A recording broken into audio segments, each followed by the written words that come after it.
appreciate very much the opportunity. I learned an awful lot about the system, learned an awful lot about the law, and I admit responsibility for the actions that led to my being arrested and convicted. I appreciate the opportunity to see how the legal system treats those who are in that position every step of the way. Well, I think first of all that the recommendations here are quite reasonable under the circumstances. One of the requirements when there is a conviction is to have a substance abuse assessment, and I would have to say that your personal behavior, the clinical impressions, and the testimony at the trial all suggest that this is what the lawyers always say, an isolated incident, but by that I mean that this is virtually no risk for repetition.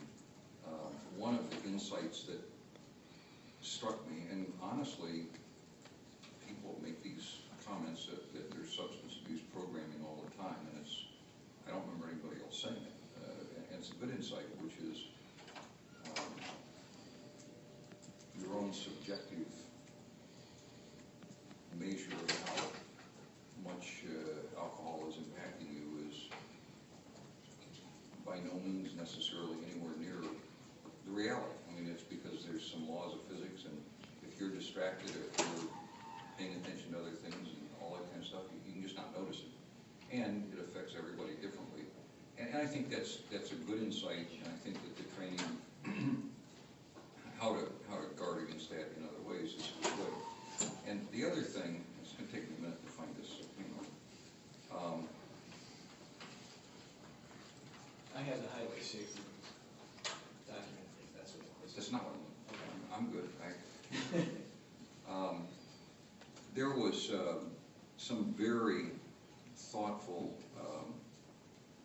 commentary from several people, none of whom said that you got cheated by the system or anything like that, because that's not your attitude and it's not anything you convey to them. But one of the most telling ones was from a gentleman named Andrew that you taught, and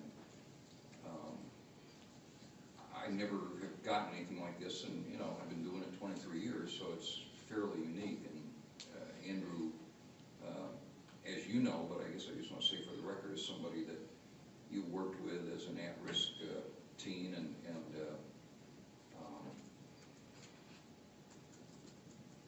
and for him to have a relationship and support with you when he had to take your class 3 times before passing it is, that really says a lot. And it says a lot about him, but it also says a lot about you, that you didn't give up on him and you saw him as a valued person and as a student, and you weren't going to let that just go. And I think certainly that's another reason why I don't have a big problem with saying that I don't think it's going to happen again.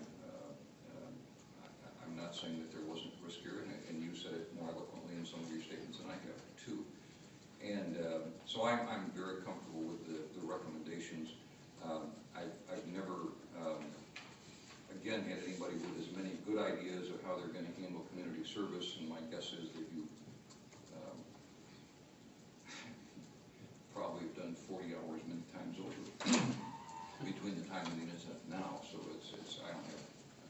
really just don't have any problems with this. So I think that you should complete an alcohol high-risk safety program and victim impact panel with credit for that already being completed.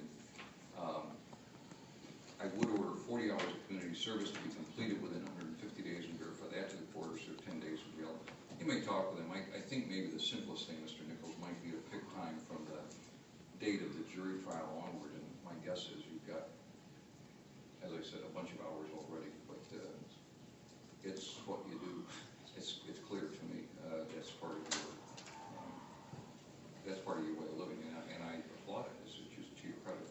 I am going to order no jail beyond the time you served overnight at the time of the arrest. I've ordered $555 fines and costs with credit for part of 1 day of custody of $25 with a $530 or 21 days in jail, as well as a $75 crime victim fund assessment, $50 justice system assessment, cost recovery of $244 for the MSU Police Department.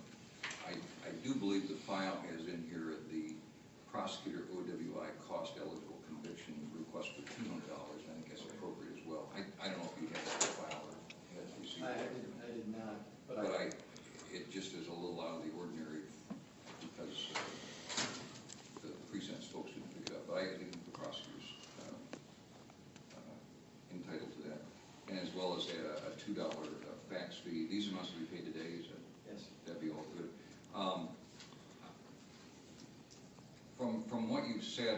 from the position you're in to pass along a lot of wisdom here. Nobody wishes to learn things in a bad way like this.